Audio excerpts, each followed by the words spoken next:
Kindly subscribe my channel.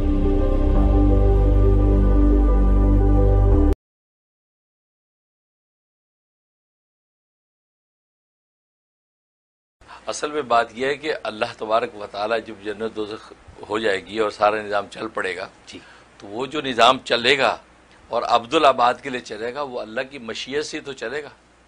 یعنی اللہ یہی کریں گے کہ اپنی مشیت کے ساتھ اس نظام کو چلاتے رہیں گے. اچھا جنتی جنتوں کے اندر مزے اڑاتے رہیں گے اور دوزخ میں جو جلتے رہیں گے تو اللہ اسی نظام کو تو چلائیں گے. وہ بھی ایک نظام کے تحت چلے گا جی اور وہ ایک منظم نظام جو چلے گا وہ اللہ ہی تو چلا رہے ہوں گے.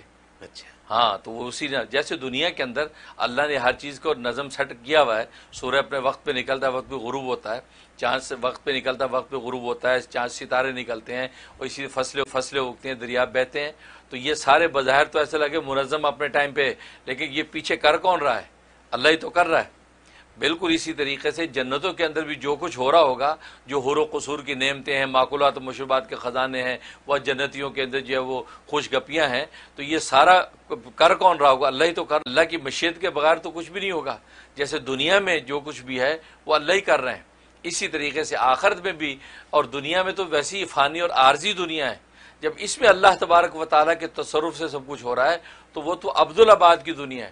آخرت کی دنیا تو کبھی فنا ہونے والی نہیں ہے. تو وہ اللہ تبارک و تعالیٰ عبدالآباد کے لیے وہ سارے نظاموں کا جو ہے کو ٹیک کیئر کریں گے, ان کی نگرانی کریں گے, ان کو لے کے چلیں گے. پھر یہ اللہ تبارک و تعالیٰ وہاں ہر جمعے کے دن جو ہے اپنا دیدار بھی کروائیں گے, جو دنیا میں نہیں ممکن. وہاں ہر جمعے کو دیدار ہوگا. یوم المزید جو فرمایا قرآن میں کہ یوم مزید سے مراد جو جمعے کا دن ہے, تو جمعے کے دن کے اندر جو ہے میدان مزید میں اہل جنت جمع ہوں گے اور ان کی کرسیاں لگی ہوئی ہوں گی. کوئی نیچے بیٹھے ہوں گے, کوئی اوپر, جیسے اسٹیڈیم میں کرسیاں لگی ہوتی, اسی سٹائل میں کرسیاں لگی ہوں گی. اچھا ہاں تو اس طریقے سے وہ اللہ کا دیدار کریں گے. بلکہ خود نبی کریم صلی اللہ علیہ وسلم نے فرمایا, کیونکہ ابو ہریرہ رضی اللہ تعالیٰ عنہ نے پوچھا, یا رسول اللہ صلی اللہ علیہ وسلم, ہم سب بیک نظر اللہ کا دیدار کریں گے, یہ کیسے ممکن ہے؟ کیونکہ وہ اتنی دنیا ہے, کیسے اکٹھے دیکھ پائیں گے؟ تو فرمایا کہ دنیا میں جیسے چاند کو ساری دنیا دیکھتی ہے, کوئی کسی میں حائل نہیں ہوتا, ایسے ہی بالکل اسی طرح وہاں اللہ کو جب دیدار کریں گے ہر آدمی اپنے طبع کے اعتبار سے بالکل اللہ کو دیکھے گا, کوئی کسی میں حائل نہیں ہوگا. جیسے اسٹیڈیم میں جس انداز سے کرسیاں رکھی ہوتی ہیں تو کوئی کسی میں حائل نہیں ہوتا, کوئی اوپر والے ہیں نیچے والے سب جو آرام سے میچ دیکھ رہے ہیں. تو اسی طریقے سے میدان میں کرسیاں لگی ہوئی ہوں گی, اس کے اوپر ہر بندہ اپنے اپنے مرتبے کے اعتبار سے بیٹھا ہوگا اور اللہ کا جو ہے ہر جمعے کو دیدار ہوا کرے. بلکہ یہاں تک ایک حدیث میں آتا ہے کہ اس دیدار کی جو اہل جنت پر مدہوشی اور مستی ایسی طاری ہو جائے گی, بعض لوگ تو ہفتہ بھر ان کو ہوش ہی نہیں آئے گا, اتنے ایسی مدہوشی, کیونکہ دیکھنے کا جو لطف اور نظارہ پائیں گے وہ اپنی جنت کی نعمتیں بھول جائیں گے. ان پہ ایسی مدہوشی طاری ہوگی کہ ہفتہ پڑے رہیں گے. ایسا اللہ کا حسن و جمال کا عالم ہوگا. تو یہ ہوگا. پھر جنتوں کے اندر جو نعمتیں ہیں, اور پھر عجیب بات یہ کہ جنتوں کے اندر اللہ نے جو نعمتیں دے رکھی ہوں گی ان کی لذت اور اس کی راحت میں اللہ ہر لمحہ اضافہ کرتے رہیں گے. وہاں ترقی رکے گی نہیں, بڑھتی رہے گی. یعنی جو پھل ہے, ان کا جو ذائقہ ہے, اس کی لذت ویسی نہیں رہے گی جو پہلے دن کھایا ہے, وہ ہر کھانے کے ٹائم میں اس کا ذائقے کی لذت بڑھ جائے گی. اب یہ کون بڑھائے گا؟ اللہ تو بڑھائے گا. اب حور و قصور کے ساتھ انسان جو ہے, جو ان کے ساتھ جو محبتیں اپنی جو ہے وہ شیئر کرے گا, تو ان محبتوں کی لذت ہر ملاقات میں بڑھتی رہے گی. اس لیے یہ سارا ایک کام, مشروبات جو پیئیں گے پہلے دن پینے کی جو لذت پائیں گے جنتی, تو دوسرے وقت میں جب پیئیں گے اس کی لذت میں اضافہ ہوگا. ایون ہے کہ جنتوں کے حسن و جمال میں بھی ہر لمحہ اللہ اضافہ کرتے رہیں گے, ہر لمحہ اضافہ. تو اس لیے یہ سارا کام جو یہ ترقی اور اضافے کا کون کرے گا؟ اللہ ہی تو کرے گا. اور ادھر جو جہنمی کے جو آگ میں ہوں گے ان کے عذاب میں اللہ اضافہ کرتے رہیں گے, عذابوں کی نوعیت بدلتے رہیں گے. کبھی ان کو برف کا عذاب دے رہے ہیں, کبھی آگ کا عذاب دے رہے ہیں, کبھی بھوک کا عذاب دے رہے ہیں, کبھی پیاس کا عذاب دے رہے ہیں. تو مختلف عذاب, تو اور عذابوں میں نئی نوعیت کا عذاب, کیونکہ یہ انسان کی نیچر ہے کہ ایک ہی نوعیت کا عذاب دیتے رہیں تو آدمی اس کا عادی ہو جاتا ہے. اب ایک ہی جگہ پہ مارتے رہے وہ سن ہو جائے گا, جب سن ہو گیا اب چوٹ نہیں لگے گی.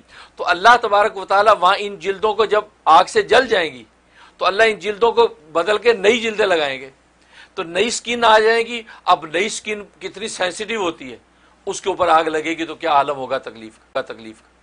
تو خود قرآن میں اللہ نے کہا ہم ان کی جلدیں بدلتے رہیں گے, اور جلدیں بدل کے ان کو عذاب دیتے رہیں گے. تو عذاب میں جو اضافہ اور ان کی نوعیتوں کی جو تبدیلی اللہ ہی تو کر رہے ہوں گے.